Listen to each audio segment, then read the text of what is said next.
The Cartier watch stopped exactly at 12:36 a.m., the very moment Diana's heart ceased beating in that Paris hospital. Years later, King Charles would come to realize this was no mere coincidence. As he prepared for his coronation, an overlooked jewelry box arrived at Buckingham Palace, accompanied by a note.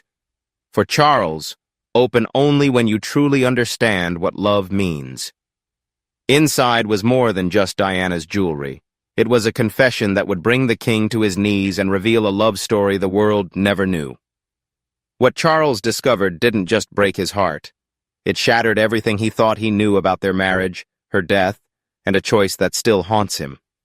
This isn't just about royal secrets. It's about a love letter that waited decades to topple a king. King Charles III sat in his private study, going over coronation plans and constitutional papers demanding his focus. The burden of the crown, both physical and emotional, weighed heavily since his mother's passing, and he found comfort in his steady morning routine.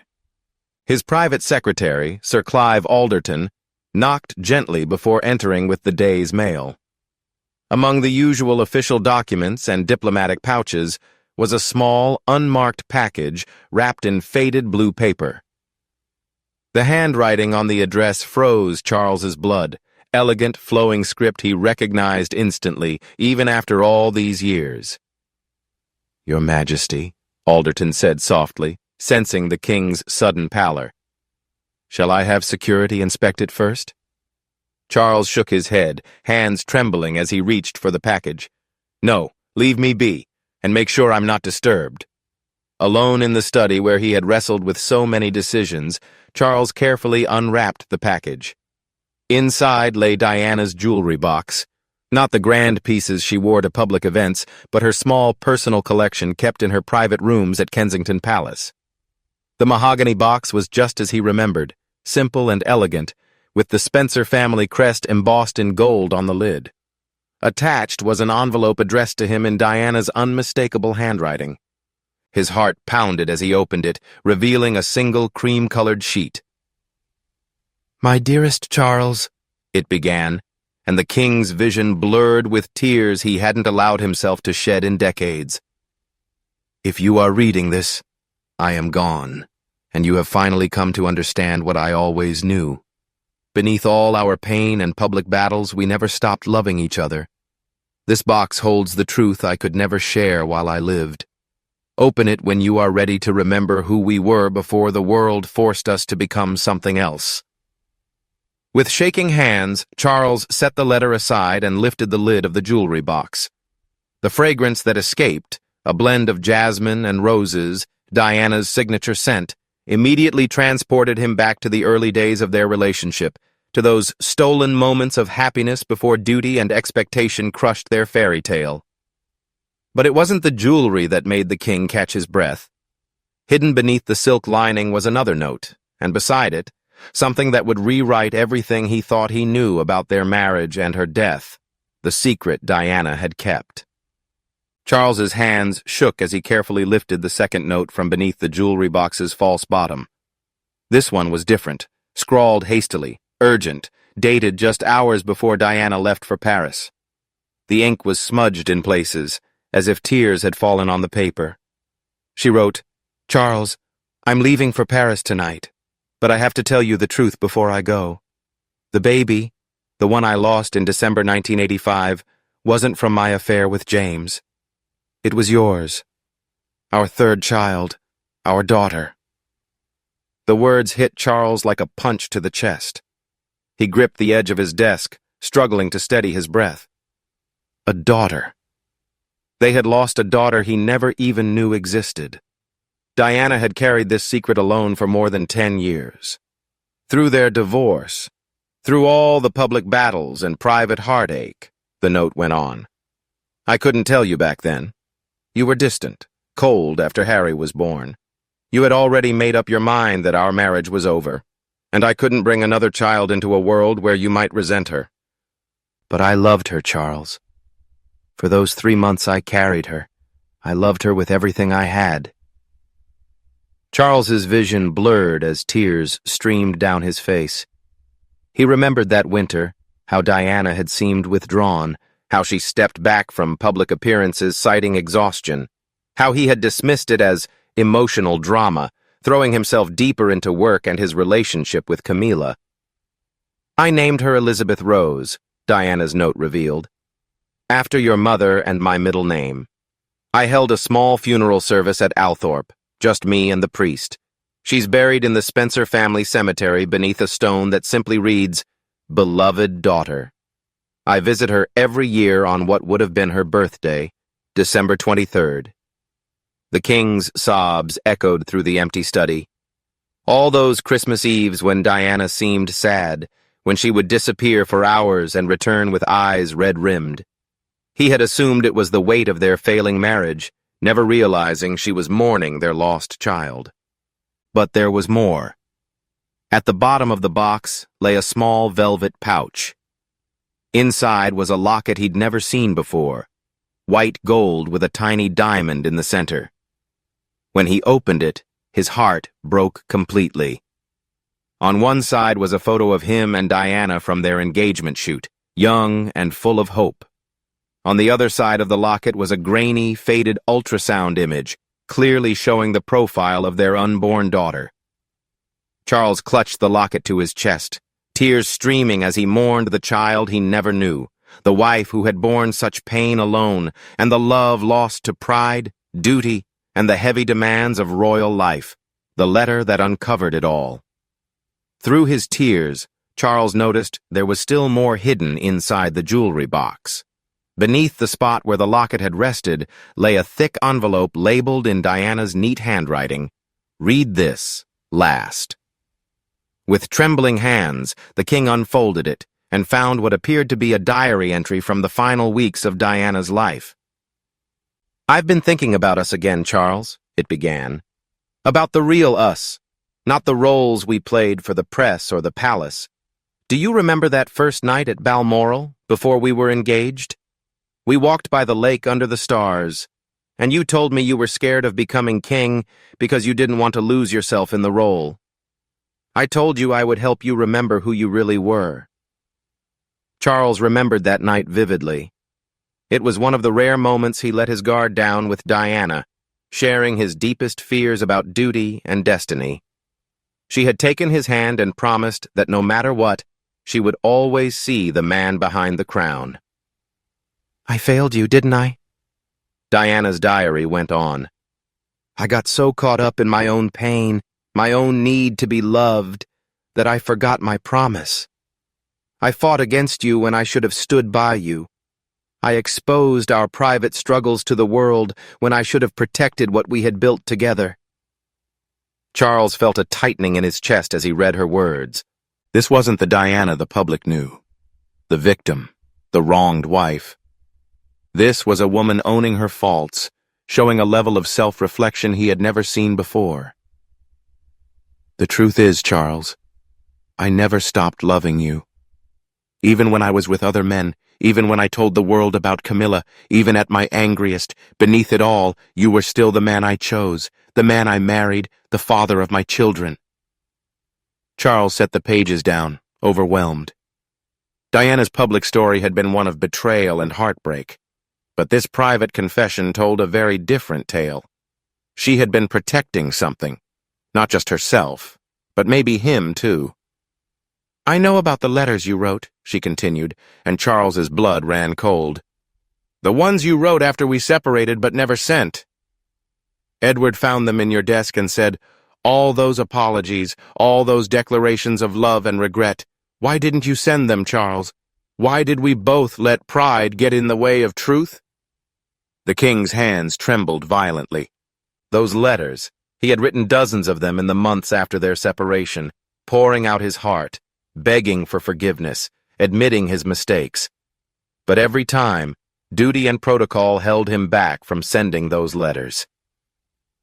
Diana's diary entry continued, dated just weeks before her death. "I've made a decision. I'm going to end things with Dodie. It was never real anyway, just another attempt to make you jealous, to prove I could move on. But I can't move on from us, Charles. I don't want to." Charles read on, stunned as Diana laid bare her true feelings about her relationship with Dodi Fiad. The romance that had grabbed headlines and seemed to show she was finally happy without him was actually a carefully crafted act. Dodi is a good man, but he's not you. No one could ever be you. The way you laugh at your terrible jokes, the way you talk to your plants like they're old friends, the way you hold our boys as if they're the most precious things in the world. That's the man I fell in love with, and that's the man I want to come home to. Tears streamed down the king's face as he read those words. After all the pain, the public humiliation, the bridges that seemed burned forever, Diana wanted to come back to him. I've been thinking about what we could be if we put aside palace protocols and public expectations, she wrote. Not as the king and his divorced wife, but as Charles and Diana. Two people who made mistakes but never stopped loving each other. Two people who made beautiful children and could build a beautiful life, if we're brave enough to try. The diary went on to outline Diana's plans. She meant to end things with Dodi during her trip to Paris, then return to London to arrange a private meeting with Charles. She had even drafted a letter to the Queen asking for permission to explore reconciliation with her former husband. I know Camilla will always be part of your life, Diana wrote with painful honesty. I've accepted that. But what we had was real, deep, and worth fighting for. Maybe we can find a way to honor both the past and the future. Maybe we can build something new from the ashes of what we destroyed. Charles felt a crushing clarity. Diana hadn't just planned to come back to him. She had envisioned a fresh start, a chance to rewrite their story, to become the couple they were meant to be. But she never got the chance to make that call, to schedule that meeting, to deliver that letter. The Paris trip, meant to close one chapter and start another, became the final page of her story. The phone call that never happened. The next diary entry was dated August 30th, 1997, the night before the crash. Through his tears, Charles barely managed to read Diana's last written words to him, revealing the depth of their missed chances. I almost called you tonight, Charles. I picked up the phone 3 times and started to dial. I wanted to tell you about my decision to come home, to give us another chance, but each time I lost my nerve. What if you've moved on? What if you don't want me back? What if I've hurt you too much to be forgiven? Charles now remembered that night clearly. He had been alone in his study at Balmoral, staring at the phone, wondering if he should call her. He'd heard about her Paris trip with Dodi and seen the photos in the papers. His heart ached with jealousy and regret.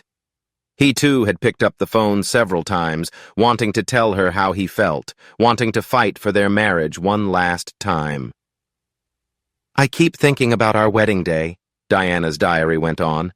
Not the big public event, but the moment we had alone in the vestry after the ceremony. Do you remember? We had just 3 minutes before they rushed us away for photos. You took my hands and said, "We did it, Diana.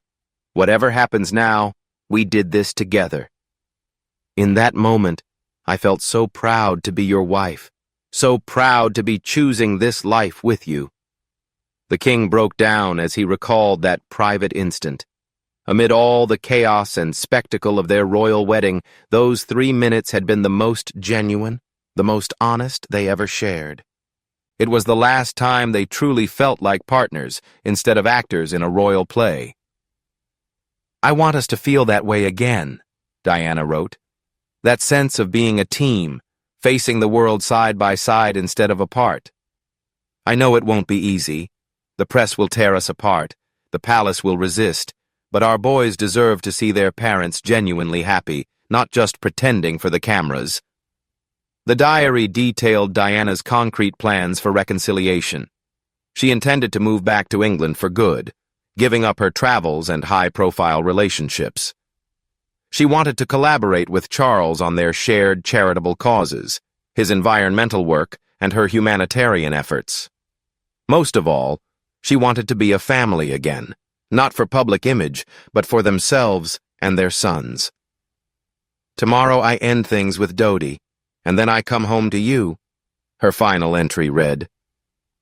I'm terrified you'll reject me. but even more afraid of never trying. I love you, Charles. I never stopped loving you. I pray it's not too late for us. But tomorrow never came. The phone call was never made. The reconciliation never happened. Charles was left holding the diary of a woman who had been planning to come home when fate intervened in the most tragic way. Deeper in the jewelry box, Charles found something that sent a chill through him. A separate envelope marked "Emergency for Charles Only," written in Diana's unmistakable handwriting. Inside was a letter revealing the real reason behind her final trip to Paris, something no one knew. Charles, if something happens to me in Paris, I need you to understand that this trip isn't what it seems. Yes, I'm with Dodi, but not for the reasons the press believes. 3 weeks ago, I received information about our daughter, Elizabeth Rose. Someone knows about her, about the miscarriage I never told you. They're threatening to expose it unless I disappear from public life for good. Charles's hands shook as he read on. Diana's last trip wasn't a romantic getaway.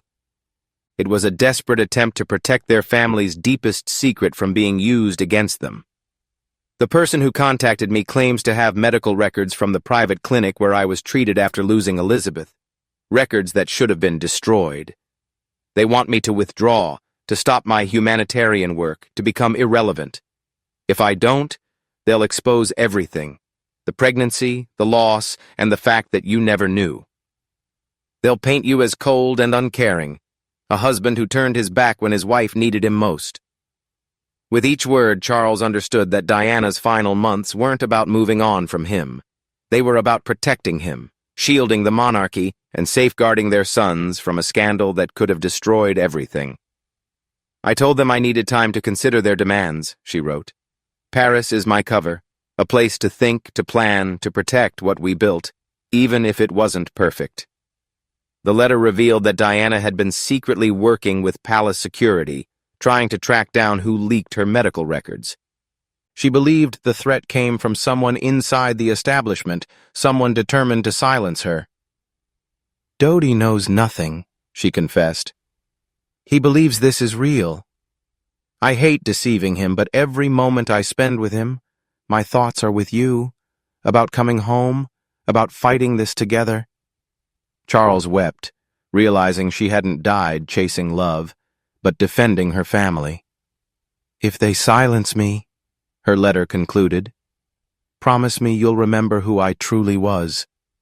Tell William and Harry that their mother loved their father until the very end. Charles crumpled, broken. Diana hadn't died in a simple accident. She died carrying the burden of a secret meant to protect them all. The final pages of Diana's hidden papers revealed the most heartbreaking truth. Plans for a secret meeting scheduled for the day after her return from Paris. It was meant to be a private reconciliation, arranged quietly and away from palace protocols. Among the documents were copies of letters Diana wrote to trusted contacts to organize the meeting in total secrecy. September 1st, 1997, 3 p.m., Private Chapel, Windsor Castle, read a handwritten note. Sir Robert Fellows has agreed to facilitate. Charles has been informed privately and has agreed to attend. No staff, no security, no records, just us. Charles felt his heart skip. Sir Robert, his brother-in-law and the Queen's private secretary, had indeed reached out in late August about a personal matter requiring Charles's presence, but the meeting never happened. Diana died just hours before she was scheduled to fly home. Tucked among the papers was a draft of the speech Diana had planned to deliver. Charles read it slowly, hands trembling, each sentence unraveling years of pain and misunderstanding. Charles, I know I have no right to ask for another chance after everything I put you through, it began. I know I hurt you publicly in ways that must have been unbearable. But behind all our pain and pride, there is still something real between us, something worth saving. Diana outlined her vision for the future, a quiet, gradual rebuilding. She wanted to start with private time together as a family, just her, Charles, William, and Harry. She offered to support Charles's environmental efforts to quietly champion his causes, and, most astonishingly, to step out of the spotlight altogether if it would help heal their relationship. I don't need the fame anymore, Charles. I don't need the crowds or the cameras. What I need is you. I need our family. I want the chance to be the wife I should have been from the start. As Charles read on, his eyes stung with unshed tears. She had envisioned a new path, not built on illusions, but on grace, a partnership reborn from pain. And then the last words, I know you love Camila, and I've come to accept that. But I believe what we had was rare, and it's still worth honoring. Maybe we can build something new together. Maybe love is stronger than pride. Diana had been ready to open her heart, to forgive, to start over. But fate had other plans. That meeting could have changed the course of royal history, a story not of loss but of redemption, reconciliation, and extraordinary love. At the very bottom of the jewelry box, Charles found something that made his heart stop. A small cassette tape labeled simply, For Charles, Play Alone. His hands trembled as he placed it in an old player he kept in his study, once used for reviewing speeches. Diana's voice filled the room, soft, intimate, as if she were sitting right beside him. This wasn't the poised public princess. This was the real Diana, vulnerable and unguarded, speaking to him from her apartment just days before her death. "Hello, my darling Charles," she began, and the king broke down. She had always called him darling in private, even after the divorce, even during their hardest fights. "I'm recording this because I'm not brave enough to say these words to your face. But you need to hear them." Her voice trembled with emotion, punctuated by long pauses. "I've been such a fool, Charles. So stubborn. I let my pain turn into anger, and that anger became weapons I used against you. I'm sorry. I'm so deeply sorry for hurting you in public when I should have protected what we had." Charles listened as Diana revisited moments from their marriage, fights that once felt devastating, now sounding like the cries of two broken hearts unable to connect.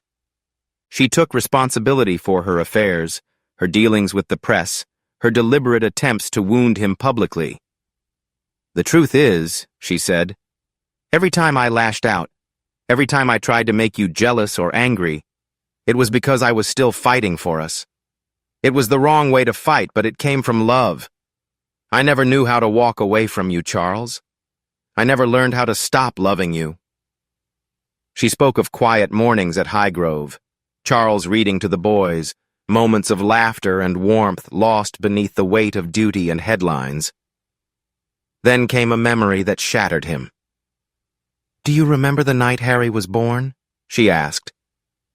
"You held him and cried. You said he was perfect, that we were perfect.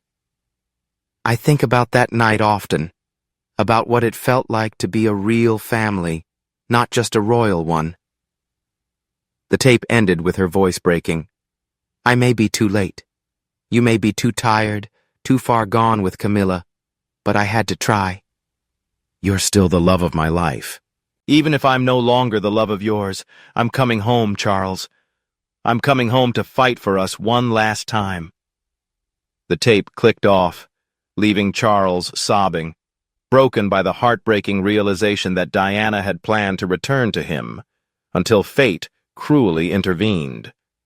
Among the last items in Diana's jewelry box was an envelope marked Charles's answer, sealed until the right moment. Inside was a letter in Charles's own handwriting, one he had no memory of writing. As he read, memories came rushing back with painful clarity. It was a letter he had drafted after their divorce but never sent.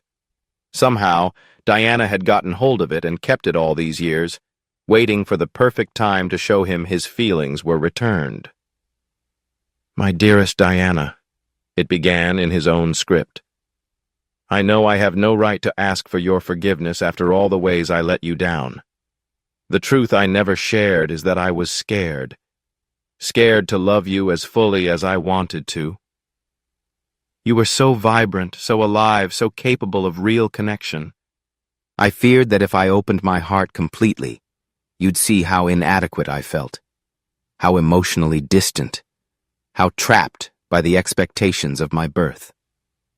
The letter revealed Charles's deepest fears about their marriage. Camilla was safe. He had written with brutal honesty. She expected nothing from me emotionally that I couldn't give. But you deserved everything. A husband who could match your capacity to love, who could be your partner in changing the world. I was too cowardly to try to become that man. At the bottom, a crossed-out postscript read, "If you ever wanted to try again, if you believed we could build something new from the ashes of what we destroyed, I would spend the rest of my life proving I could be the husband you deserved the first time." Charles sat in his study as the sun set over London, surrounded by the scattered remnants of Diana's final gift. The jewelry box had become a time machine, taking him back to the man he once was, the husband he had failed to be, and the love lost to pride and fear. The last item was a photo he had never seen before, a candid shot from their honeymoon at Balmoral. They were walking hand in hand by the lake, laughing together. On the back, Diana had written, "This is who we really were. This is who we could be again." Charles finally understood that Diana's entire final year had been a journey back to him.